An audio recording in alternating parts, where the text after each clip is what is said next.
I don't know if you would have to ask or they'd have to offer, but if they offered, would you take it?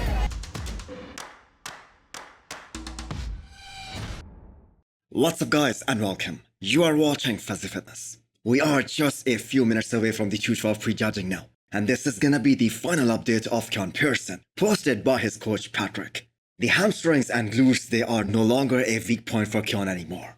So people are expecting him to win the Olympia this year. But even if he moves up and cracks top 3, that is gonna be a major achievement, considering he was 14th in 2021 and 6th last year. And we did hear from Keone that he is no longer retiring at 30. This is where he belongs. This is his career. And he is meant to be in the 212.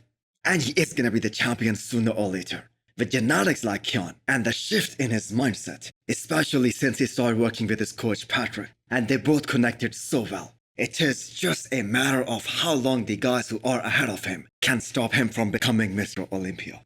So Keone Kerrith is gonna be hard to beat.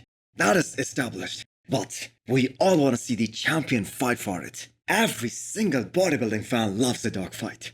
So is there anyone in that 212 lineup who can shock a lot of people this year? And no one is talking about that guy. I think Kerrith Bajo can be that guy. He was 7th last year, but he looks bigger and better in every single way. Plus, his ability to come in drier exceeds most of the guys in this lineup. So stay tuned for the 212 prejudging.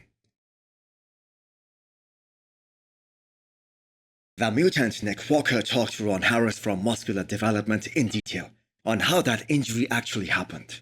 And I have to say he could not have been any more unlucky than this, because that wasn't even a leg day in which that accident happened. But what's more important in that interview is that Nick's announcement that he isn't doing the Arnold Classic Ohio next year, which is kinda sad for all the bodybuilding fans, and especially for Nick Walker fans.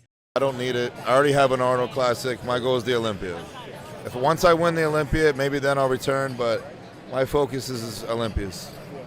Because now they have to wait for almost 1 entire year to see him again on the stage. And here is another factor. He does expect IFBB to give him a special invite, because what happened was 100% out of his control. So whether he deserves to get an invite for 2024, that is kind of a tricky subject. But we have seen IFBB handing the invite, like they gave it to Derek Lunsford last year, when he could have easily qualified. Or like in 2020 when they gave it to Big Ramy. But now with this change in the rule of the IFBB Pro League, that only guys in the top 3 will get the automatic qualification for next year, I have to say this is gonna be one sensitive subject for the fans.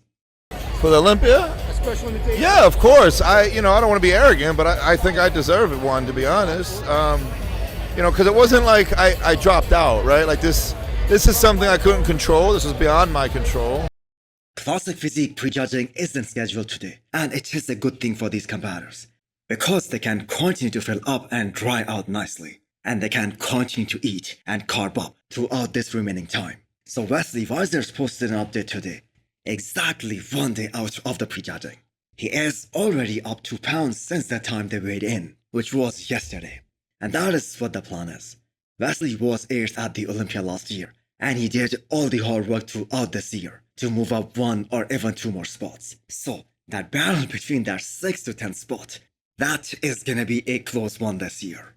So hit the thumbs up button if you liked the video, and smash the subscribe button if you wanna come back for more. Thanks for watching.